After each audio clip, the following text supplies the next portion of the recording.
Imagine the excitement when Wall Street woke up to the news that the U.S. economy added 216,000 jobs in December 2023. Wall Street, known for its sharp predictions, was taken aback by this unexpected surge in job growth. The biggest gains? They were seen in the government and healthcare sectors, with a little shakeup in transportation and warehousing that experienced some losses. Now, that seems like a pleasant surprise, doesn't it? Let's take a closer look at these numbers, shall we? The United States economy ended 2023 on an upbeat note, adding a whopping 216,000 jobs in December alone. This figure exceeded the expectations of economists and left Wall Street in a state of surprise. But what's even more interesting is the unemployment rate, which remained steady at 3.7%. Now let's talk about the wage increase. On a monthly basis, the increase was 0.4%, and compared to the previous year, it was a substantial 4.1%. In a year that saw overall economic growth and resilience, these figures show a promising trend of steady wage growth. But these numbers don't tell the whole story. Let's delve a little deeper. Not every sector saw growth. The government and healthcare sectors were the big winners, seeing the largest job gains. These sectors were key drivers of growth, adding to the resilience of the labor market. On the flip side, transportation and warehousing were not so fortunate, experiencing job losses. While these sectors faced challenges, the overall strength of the job market was not hampered. It's also worth noting that private sector employment growth is slowing. This could indicate a further softening in labor market conditions in the future. So you see, it's not just about the number of jobs added, but also where and at what rate. These numbers paint a picture of an economy that is growing, but also changing, adapting to new challenges and opportunities. It's a numbers game, and as we move forward, these figures will continue to play a crucial role in shaping the economic landscape. Now, you might be wondering, what does all this mean for the economy? Well, let's break it down. The addition of over 216,000 jobs to the economy is a powerful ripple that reverberates through various sectors. When more jobs are created, more people have income to spend, which in turn stimulates economic growth. The more money people have, the more they can purchase goods and services, which then stimulates demand, leading businesses to produce more and potentially hire even more employees. It's a cycle of growth that can have far-reaching impacts. Now let's talk about inflation.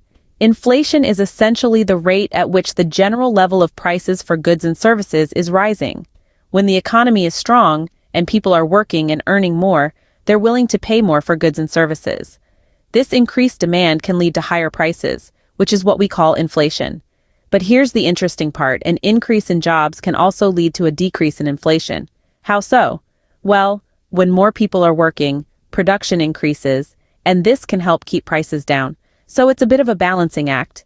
And what about purchasing power? When more people are employed and earning wages, they have more buying power. This can lead to increased consumer confidence as people feel more secure in their financial situation and are therefore more willing to spend money.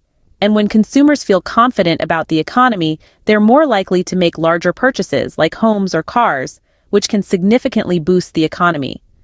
Finally, let's touch on consumer confidence. The addition of jobs can have a direct impact on how confident people feel about the economy.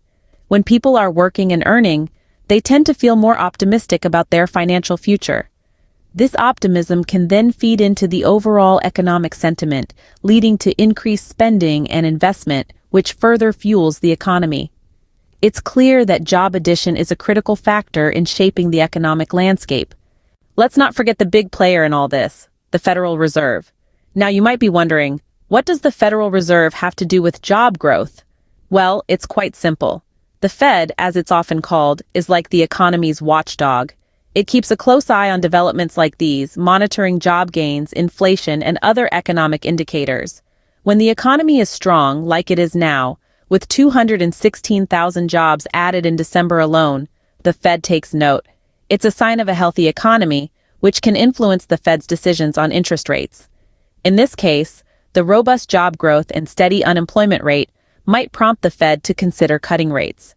Now, let's talk about interest rates. They're essentially the cost of borrowing money, and the Fed has the power to adjust them. When the economy is doing well, the Fed might lower interest rates, making it cheaper for businesses and consumers to borrow money. This can stimulate further economic growth. But it's not a decision the Fed takes lightly. They have to balance the desire to fuel economic growth with the need to keep inflation in check.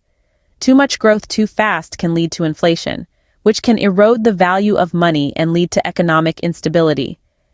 Given the current state of the economy, economists are predicting that the Fed might start cutting rates around May. However, it's important to remember that these are just predictions. The Fed will make its decision based on a wide range of factors, not just job growth. So it's safe to say the Fed has its hands full. But what does the future hold? As we peer into the crystal ball of economic forecasting, it's clear that change is the only constant. Economists are anticipating a further loosening in labor market conditions. They predict that as the labor market continues to evolve, there will be a shift towards more flexible work arrangements, which could lead to a further loosening of labor market conditions. Inflation, that pesky little bugbear of economies worldwide, is also expected to decline. This decline in inflation could potentially ease the cost of living for many Americans, making everyday essentials more affordable. It's a delicate balancing act, but one that could have far-reaching benefits if managed effectively. Now let's talk about the private sector. It's been a driving force in the economy, creating jobs and stimulating growth. But here's the thing. Economists are predicting a slowing of private sector employment growth. Now, this doesn't necessarily mean doom and gloom. It simply indicates that the sector's rapid growth may begin to stabilize, which could lead to more sustainable long-term growth. So, what's the takeaway here? Change is on the horizon. We're likely to see shifts in the labor market, a decline in inflation, and a slowing of private sector growth. But with change comes opportunity. Opportunities for innovation, for new ways of working, and for economic resilience. Looks like we're in for an interesting ride. It's been quite a journey exploring the recent job addition and its impact on the U.S. economy. We've looked at the unexpected increase in jobs in December, which left Wall Street pleasantly surprised. This growth, driven by sectors such as public healthcare, social assistance, and construction, showcased the resilience of the labor market, even amidst concerns of downturns. We then turned our attention to the ripple effect this has on various aspects of the economy. We've seen how the addition of over 200,000 jobs not only affects the individuals receiving these jobs, but also trickles down to impact the overall economic health of the nation. We also took a deep look into the role of the Federal Reserve, its careful monitoring of these developments, and its potential decisions on cutting rates. Their actions and decisions, based on these developments, play a significant role in the direction of our economy. Looking ahead, we examined the expectations and predictions of economists for the upcoming months. Despite the slowdown in private sector employment growth, there is an overall anticipation of further loosening in labor market conditions and a decline in inflation. As we continue to navigate these economic waters, one thing's for sure: there's never a dull moment. Before we wrap up, we have a small request. If you found this video valuable and you'd like to see more, please show your support by giving us a thumbs up. If you haven't already, subscribe to New Way Finance Academy. This will ensure you don't miss out on any of our future content. And don't forget to hit that notification bell. It's the best way to stay updated on our latest insights. Thank you for your time, and stay tuned for more insightful discussions on New Way Finance Academy.